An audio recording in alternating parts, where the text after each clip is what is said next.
Chapter 3.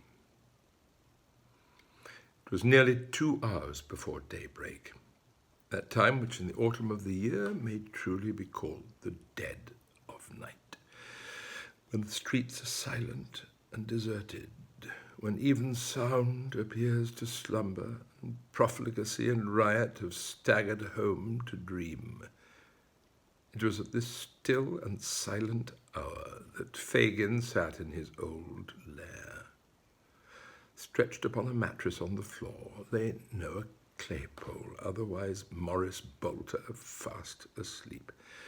Towards him the old man sometimes directed his eyes for an instant and then brought them back again to the wasting candle.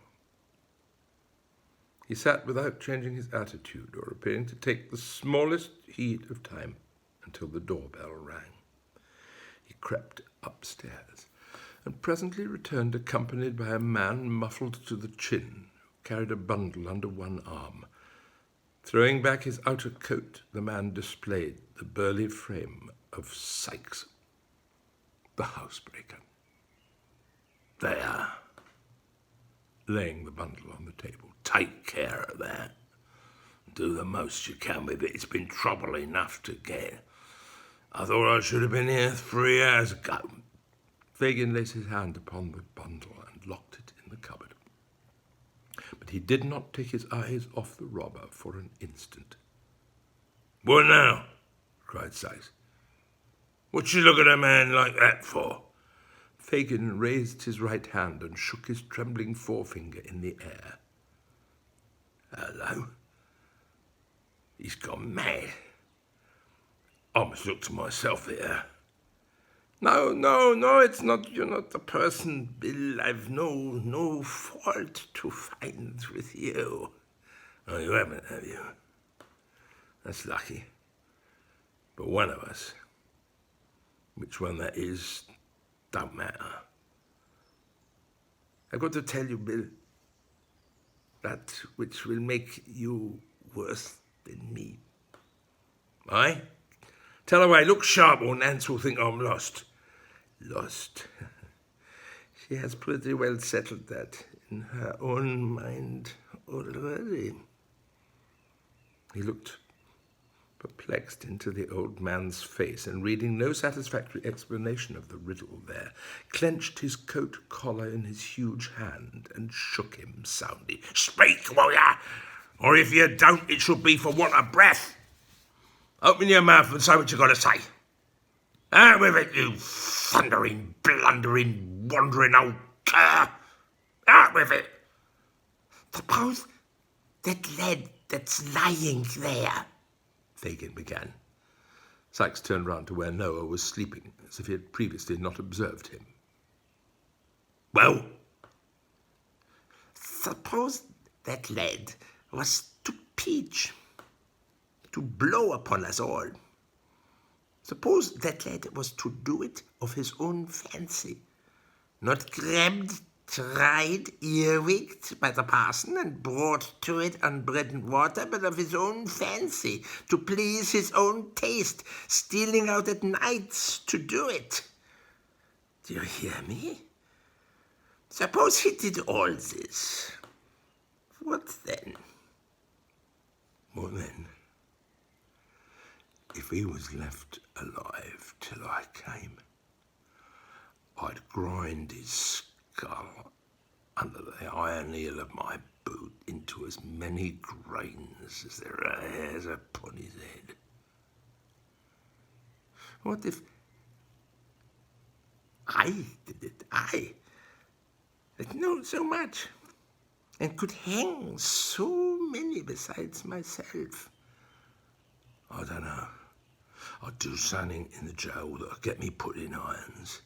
And if I was tried along with you, I'd fall upon you with them in the open court and beat your brains out of all the people.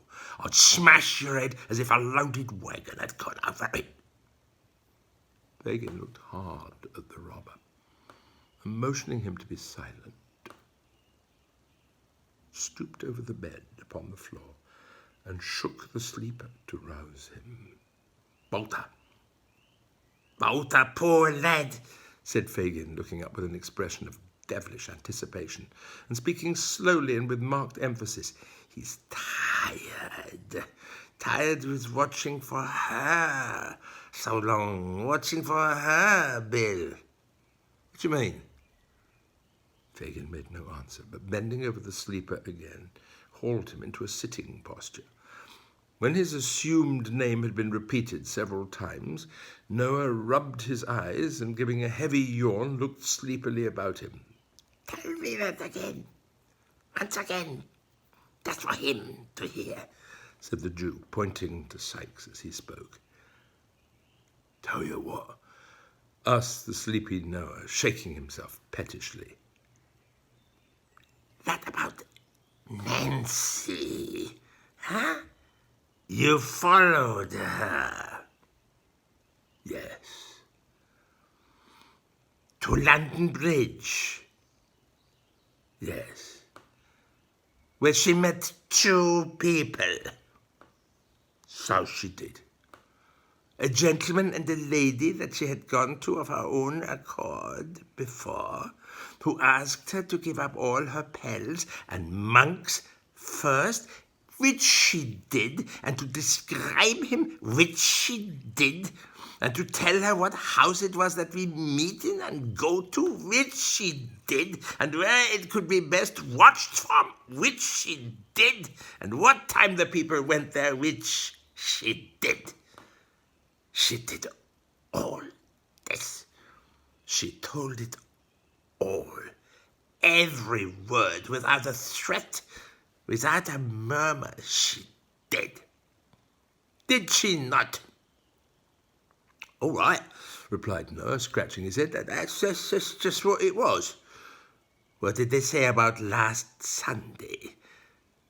"About last Sunday? Well, I told you that before. Again, tell it again."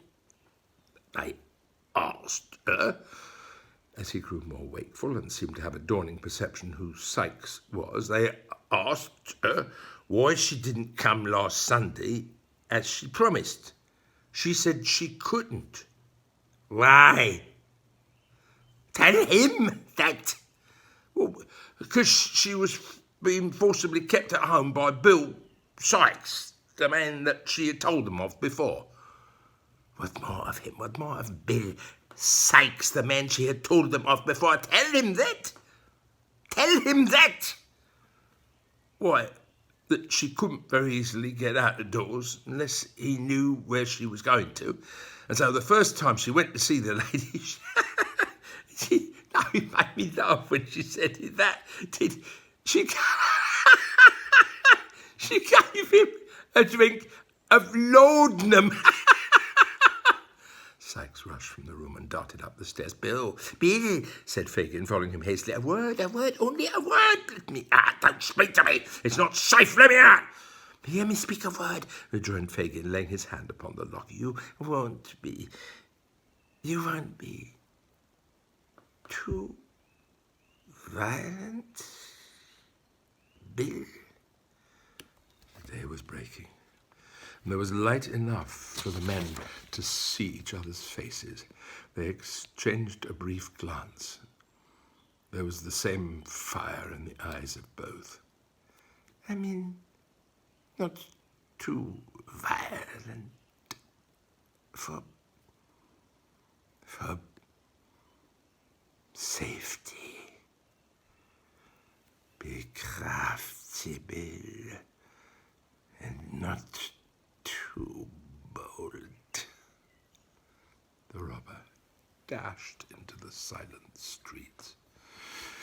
Without one pause or moment's consideration, without once turning his head to the right or left, without once raising his eyes to the sky or lowering them to the ground, but looking straight before him with savage resolution, he muttered not a word, nor relaxed a muscle until he reached his house door.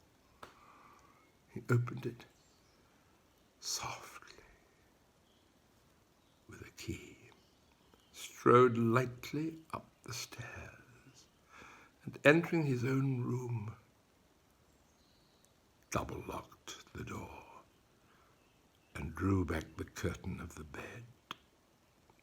The girl was lying half-dressed upon the bed.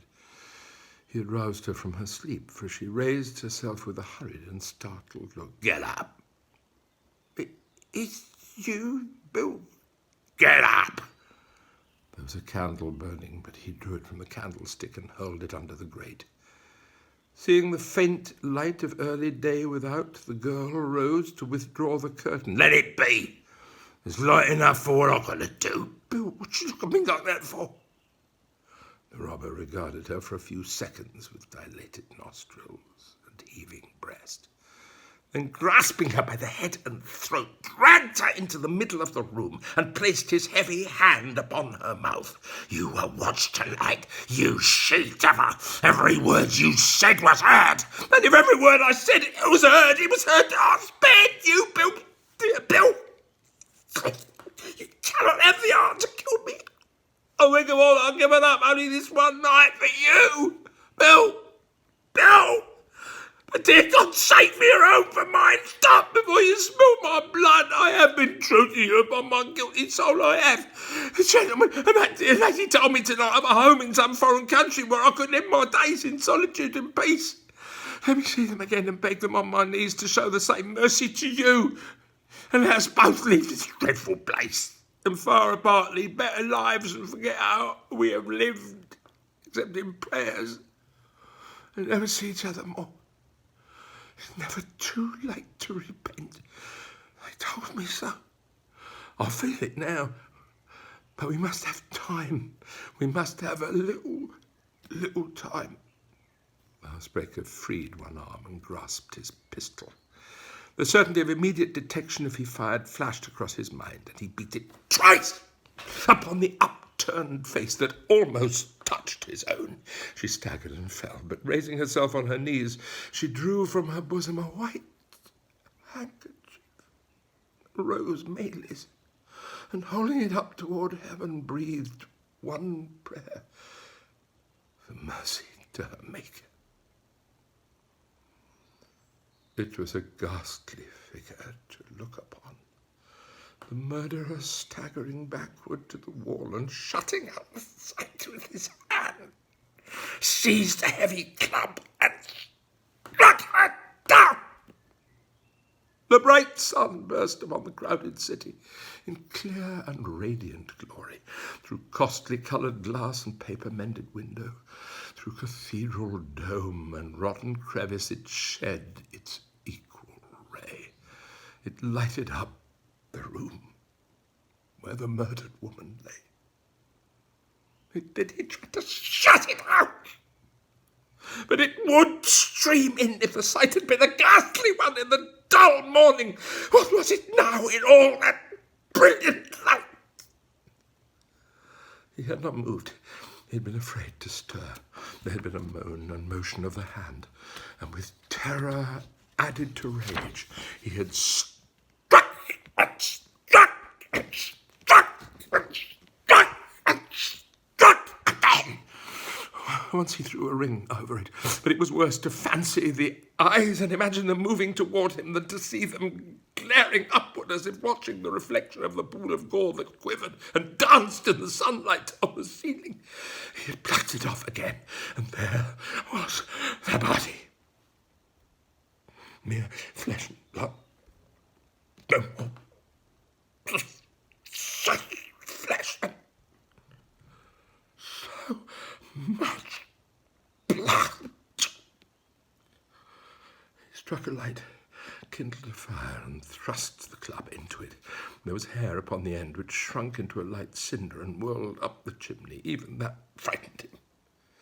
But he held the weapon till it broke, and then piled it on the coals to burn away and smoulder into ashes.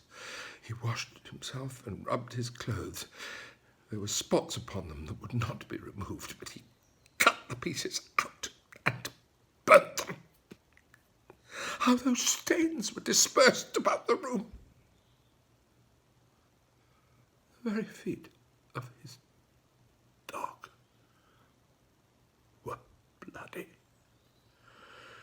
All this time he had never once turned his back upon the corpse. He now moved backward toward the door. dragging the dog with him, shut the door softly, locked it, took the key, and left the house. As he gradually left the town behind him all that day and plunged that night into solitude and darkness of the country, he was haunted by that ghastly figure following at his heels. He could hear its garments rustle in the leaves, and every breath of wind came laden with that last low cry. If he stopped, it stopped. If he ran, it followed. He leaned his back against a bank and felt that it stood above him, visibly out against the cold night sky. He threw himself on his back upon the road. At his head it stood silent, erect and still. A human gravestone with its epitaph in blood. Suddenly, towards daybreak, he took the desperate resolution of going back to London. There's somebody to speak to there at all events, a hiding place too in our gang's old house in Jacob's Island. I'll risk it. Choosing the least frequented roads for his journey back, he resolved to lie concealed within a short distance of the city until it was dark night again, and then proceed to his destination. He did this, and limped in among 3 affrighted fellow thieves, the ghost of himself, blanched face, sunken eyes, hollow cheeks, his dog at his heels, covered with mud, lame, half-blind, crawling as if those stains had poisoned him. All 3 men shrank away, none of them spake. You that keep this house, do you mean to sell me, or to let me lie here till the hunt is over? You may stop if you think it's safe, but what man ever escaped the men who are after you? Hark! A great sound coming on like a rushing fire. What? Tracked so soon? The hunt was up already? Lights gleaming below, voices in loud and earnest talk, a hurried tramp of footsteps on the wooden bridges over Folly Ditch, a beating on the heavy door and window shutters of the house, a waving crowd in the outer darkness like a field of corn moved by an angry storm. The tide was in. As I come up, give me a rope. I may drop from the top of the house at the back into the Folly Ditch, then clear off that way to be stifled. Give me a rope. No one stirred. They pointed to where they kept such things, and the murderer hurried with the strong cord to the housetop. Of all the terrific yells that ever fell on mortal ears, none could exceed the furious cry when he was seen. Some shouted to those who were nearest to set the house on fire. Others adjured the officers to shoot him dead. Others, with execrations, clutched and tore at him in the empty air. Some called for ladders, some for sledgehammers. Some ran with torches to and fro to seek them. I promise £50, cried Mr. Brownlow from the nearest bridge, to the man who takes that murderer alive. He set his foot against the stack of chimneys, fastened one end of the rope firmly round it, and with the other made a strong running noose by the aid of his hands and teeth. With the cord round his back, he could let himself down to within a less distance of the ground than his own height, and had his knife ready in his hand to cut the cord and drop. At the instant that he brought the loop over his head before slipping it beneath the armpits, looking behind him on the roof, he threw up his arms and yelled, "The eyes again!" Staggering as if struck by lightning, he lost his balance and tumbled over the parapet. The noose was at his neck. It ran up with his weight, tight as a bowstring and swift as the arrow it speeds. He fell 35 feet and hung with his open knife clenched in his stiffening hand. The dog, which had lain concealed till now, ran backwards and forwards on the parapet with a dismal howl, and collecting himself for a spring, jumped for the dead man's shoulders. Missing his aim, he fell into the ditch, turning over as he went, and striking against a stone, dashed out his brains.